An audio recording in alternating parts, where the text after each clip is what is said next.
So yesterday, Barbara, a lady I met at the Noma Gallery, came up to me and said, "You should do a video of that poem."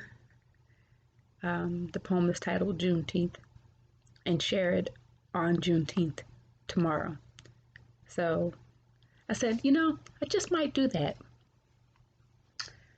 And as you can see, I'm kind of not done up, but I'm going to share the poem anyway. In June, I realized I was free from the burden of proving my humanity to those who have used my flesh in any way they desired. Juneteenth celebrations typically begin by talking about how a group of people missed the news that they were no longer slaves. This is not my understanding. The story of the hunt is always told differently from the point of view of the hunted.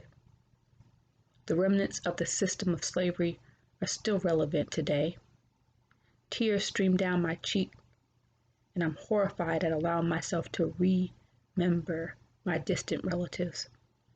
The horrors of being labeled a slave, less than human. The indulgence of white men to do what they please with the flesh of men, women, and children. My story is a legacy of overcoming, of striving, of rising despite the horrific attempted genocide, despite the undignified maiming of a people, desecration of a culture. My story is that of triumph, of power, courage in the face of devastation. My tears are angry, sad. They create puddles of uncertainty in the eyes of those who believe that Juneteenth is about freeing the slaves. My people were never slaves. Enslaved, yes, but slaves, no. John Hartfield was lynched by an Ellisville mob at 5 o'clock in June 1919. My grandfather was born in 1919. Lation Scott was tortured and murdered by a mob in Dyersburg, Tennessee in 1917. Henry Smith climbed a 10-foot-high platform to take his last breath in Paris, Texas in 1893. From mob violence to single justified acts of treason, Philando Castile went out for his last drive in July of 2016.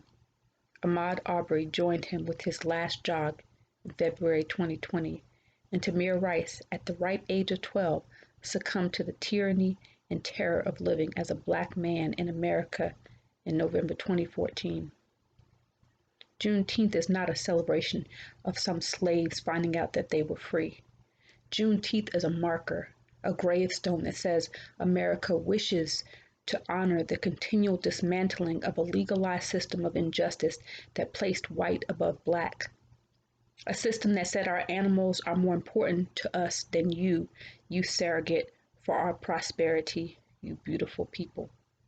A system that used violence as entertainment and ignored the cherished, beloved Pledge of Allegiance. And now in 2021, we honor the sanctity of life. We celebrate freedom in the words of Martin, "Let freedom ring." Injustice anywhere is a threat to justice everywhere. Darkness cannot drive out darkness. Only light can do that. Hate cannot drive out hate. Only love can do that. The time is always right to do what is right. In the words of Malcolm, education is the passport to the future, for tomorrow belongs to those who prepare for it today.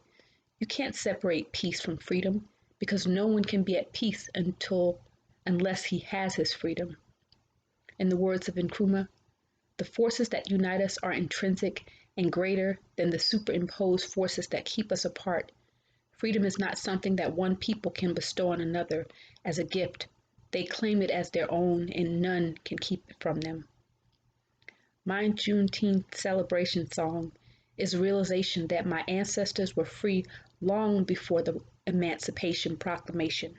Certainly the news brought to the disenfranchised and the subsequent Jubilee Day on June 19, 1866 are worthy of remembrance.